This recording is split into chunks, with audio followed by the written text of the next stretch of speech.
Bismillahirrahmanirrahim. Assalamualaikum warahmatullahi wabarakatuh. Waalaikumsalam warahmatullahi wabarakatuh. Hari ini kami mendapatkan penjelasan dari panitera yang menangani perkara 318 dan 319, perkara pidana khusus untuk kasus Gus Nur dan Bambang Trimulyono.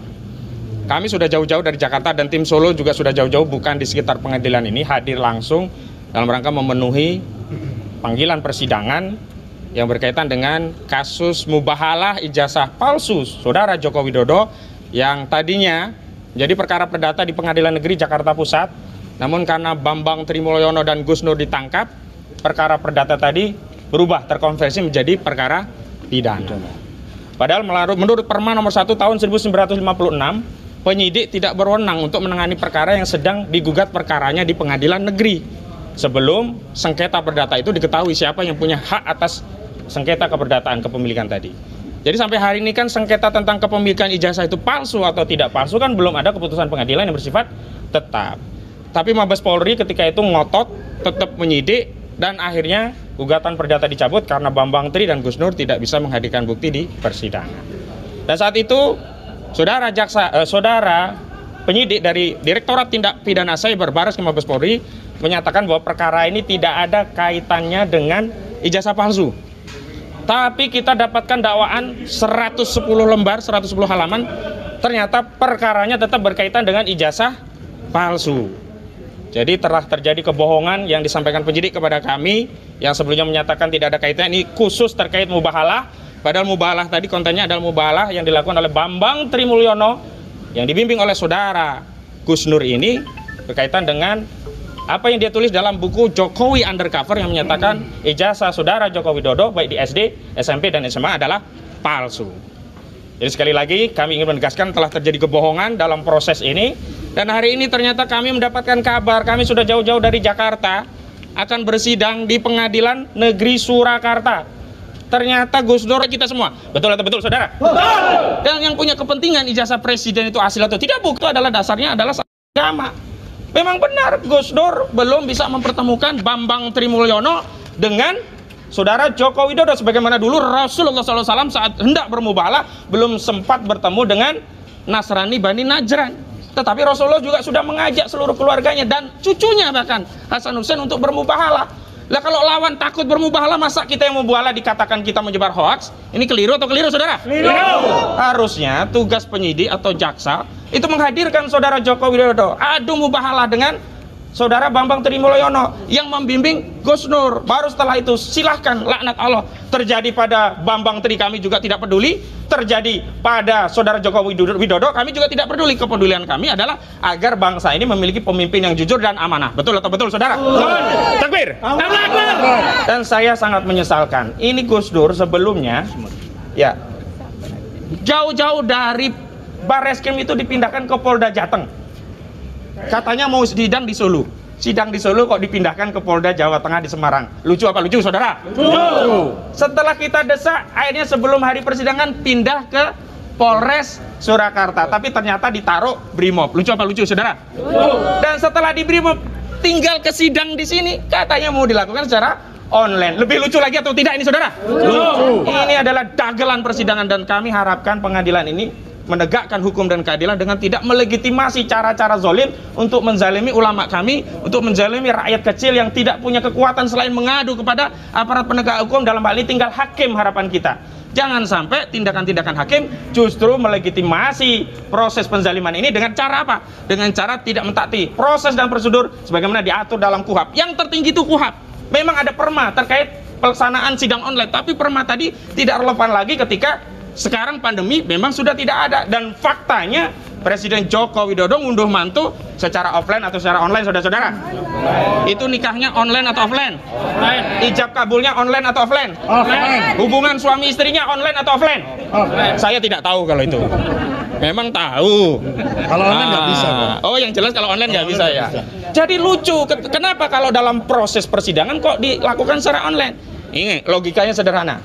Saat sidang online hakim ada, jaksa selaku menuntut ada, lawyer selaku pembela ada. Kok terdakwanya tidak dihadirkan? Lucu apa lucu saudara? Lucu. Padahal yang punya kepentingan itu adalah terdakwa karena dia nanti yang akan divonis. Dan sekarang belum ada keputusan hukum pun, Gus Nur dan Bambang Tri sudah dipenjara, sudah ditahan.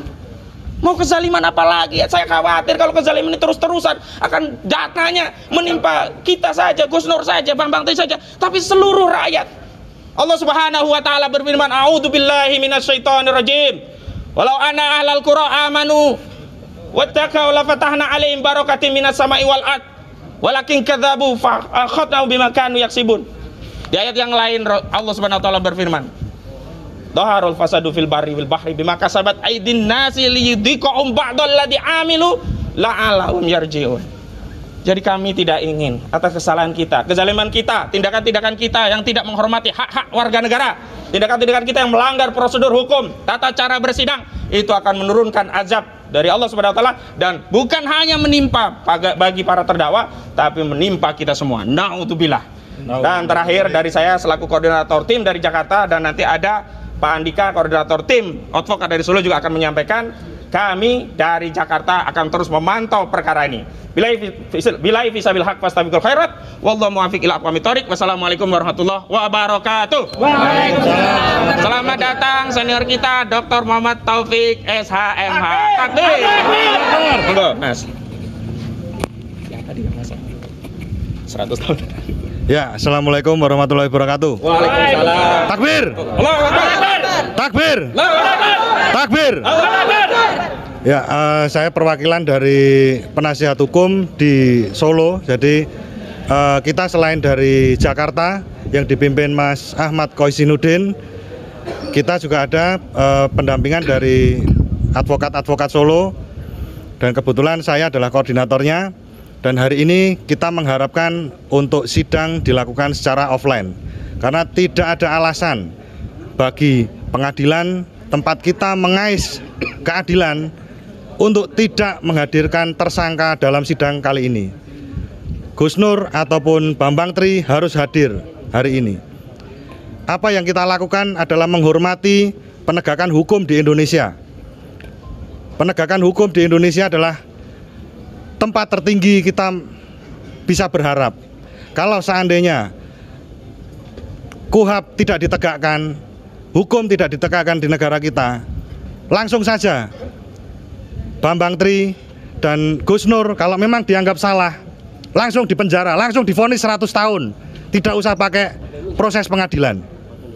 Ini yang tidak kita harapkan. Kita di sini berjuang demi keadilan hukum, demi kesetaraan hukum. Dan kita di sini sama-sama berjuang, kita mengharapkan keadilan bagi umat kita, bagi bangsa kita, dan kita berjuang bersama-sama di sini. Allahu Akbar. Takbir. Takbir. Wassalamualaikum warahmatullahi wabarakatuh. Waalaikumsalam warahmatullahi wabarakatuh. Selanjutnya Dr. Muhammad Taufik. Monggo Pak. Ya, mari kita kupas, kita buka pasal-pasal. Saya yakin hakim di sini ada yang alumni NS, polisi yang di sini ada yang pernah jadi mahasiswa saya. Kasat Reskrimnya saya juga kenal, pernah jadi Kasat Reskrim di Jepara, ya, Johan. Pertama, pembuktian yang paling kuat itu adalah apa yang saksi, terdakwa, dan ahli sampaikan di depan persidangan, ya. Artinya di depan persidangan itu ya bukan di Makobrimob, bukan di Mapolresta, bukan di ruangan jaksa, ya. Itu kita pakai bahasa hukum. Jadi bahasa akademiknya, pembuktian yang paling kuat itu apa yang saksi, ahli, terdakwa sampaikan di depan persidangan, ya. Kemudian kalau memakai alasan karena COVID, ada 3 sebab yang ingin saya sampaikan sebelum saya bicara tentang Perma nomor 4 tahun 2020. Yang pertama kita saksikan, ya, tanggal 8 sampai 11 kita disuguhi pemandangan, ya, Raja Muda Kaisang itu pernikahannya di Solo dihadiri polisinya dan tentara 10.800. Ya, yang kedua tidak ada prokes. Anda bisa lihat di YouTube itu senyum-senyum, ya. Semua tamu itu senyum, nggak ada prokes, nggak ada yang pakai masker, ya. Kemudian yang ketiga, kalau kita bicara bahwa tadi koordinator advokat Solo Andika mengatakan di sini ini adalah mencari keadilan. Kita juga lihat persidangannya Roy Suryo. Roy Suryo itu mantan Menteri Pemuda dan Olahraga, juga dilakukan secara offline. Kasus yang tanda kutip disebut terorisme juga dilaksanakan secara offline. Artinya apa? Hadir di depan sidang. Nah, saya berkesimpulan berarti pengadilan ini mungkin banyak terorisnya kalau tidak mampu menyidangkan perkara secara offline. Justru yang dicurigai pengadilan ini tidak aman, ya. Kalau tidak aman ya pengadilan ini kita bongkar saja, nggak perlu ada pengadilan di Solo, begitu loh, ya. Lah sekarang kita bicara Perma nomor 4 2020 itu tidak bersifat mandatori, tapi pilihan. Tolong dibuka itu yang punya HP, ya, tapi jangan HP Cina, mungkin nggak ada, ya. HP Jepang atau HP Korea.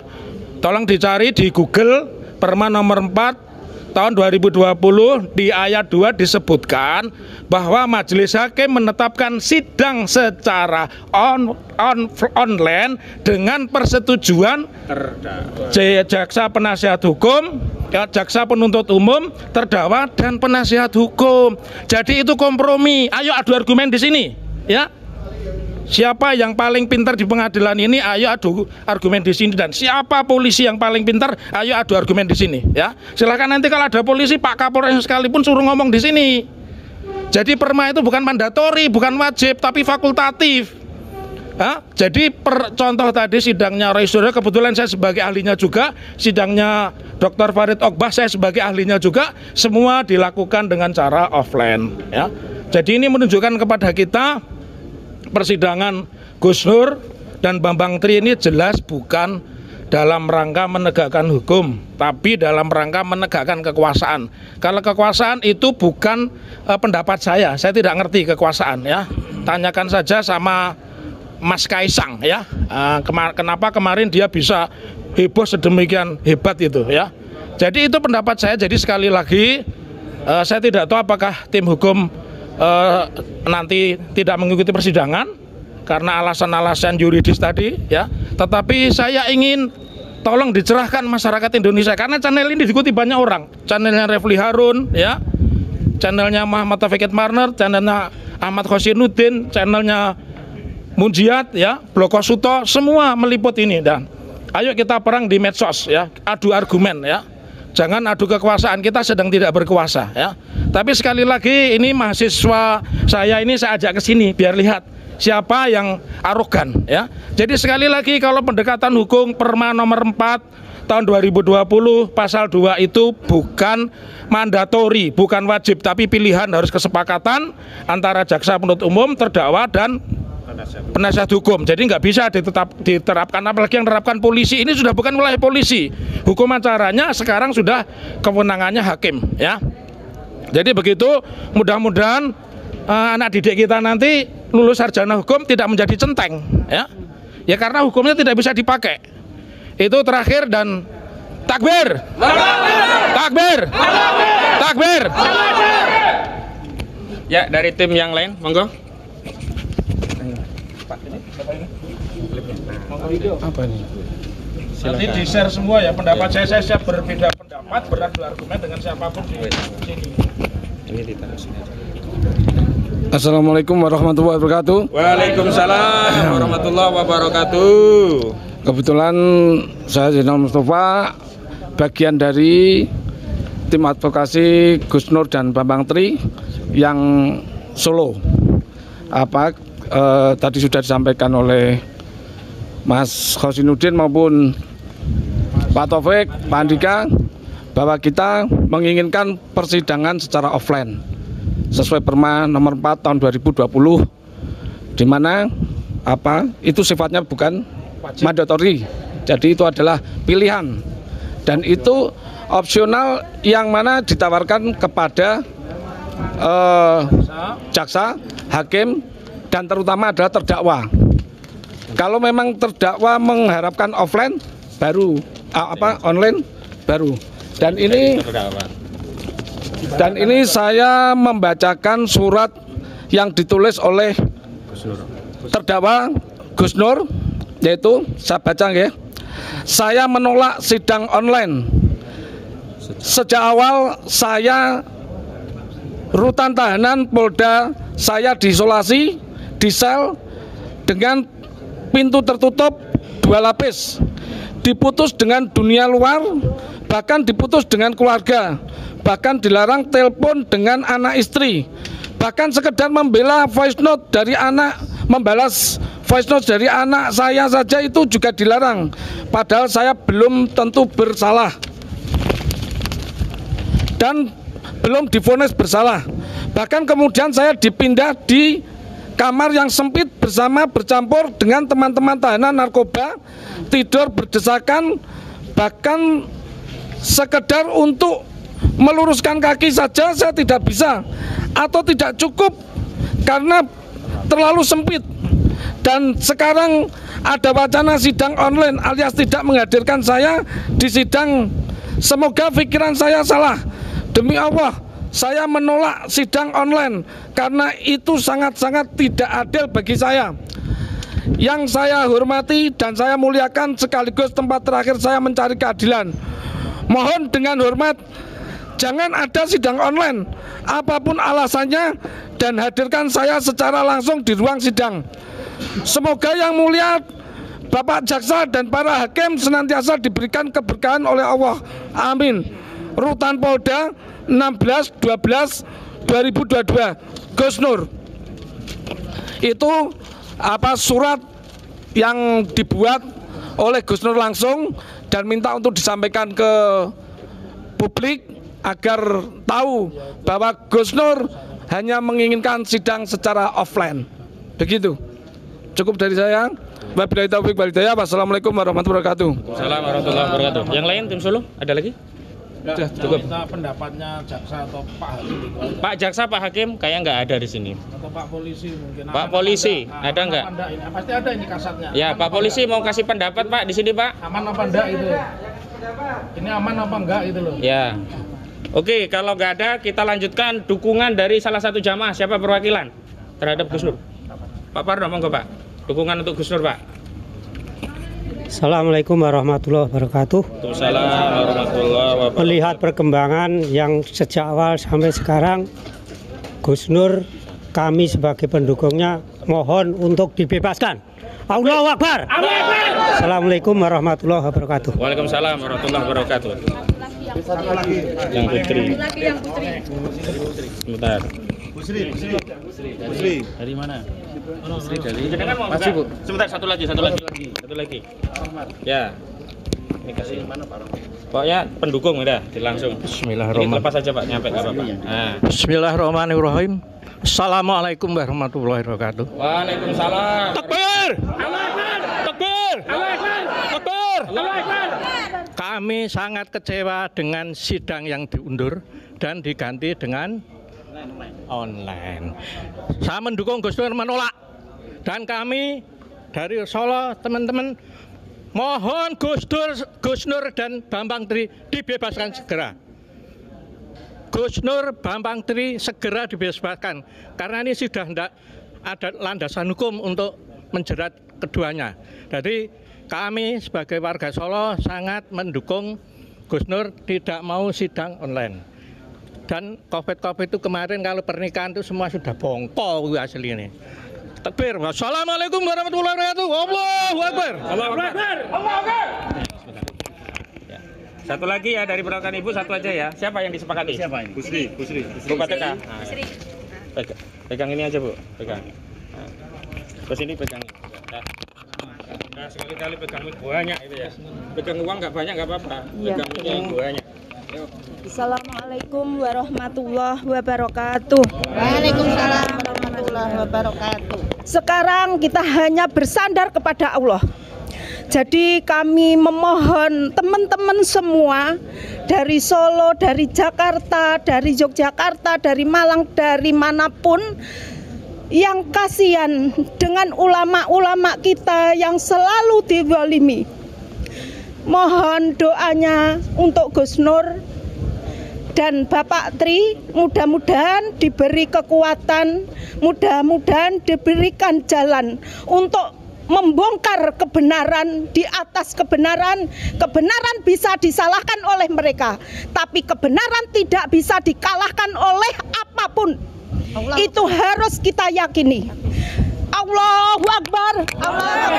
Allahu Akbar. Allahu Akbar.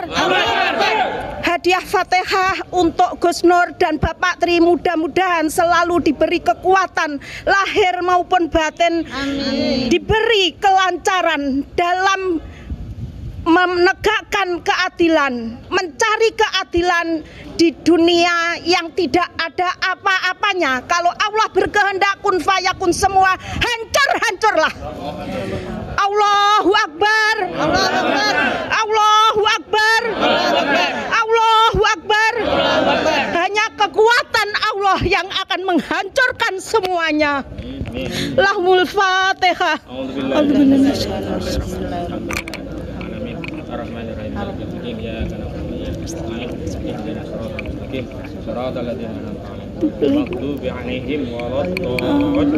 Amin ya rabbal alamin. Terima kasih bapak-bapak, ibu-ibu yang sudah hadir. Mudah-mudahan doa hari ini dikabul sama Allah, diijabah sama Allah, diberkahi sama Allah. Amin. Semua yang terzalimi segera dibebaskan oleh Allah dengan cara Allah. Amin. Alhamdulillah. Wassalamualaikum warahmatullahi wabarakatuh. Allahu Akbar.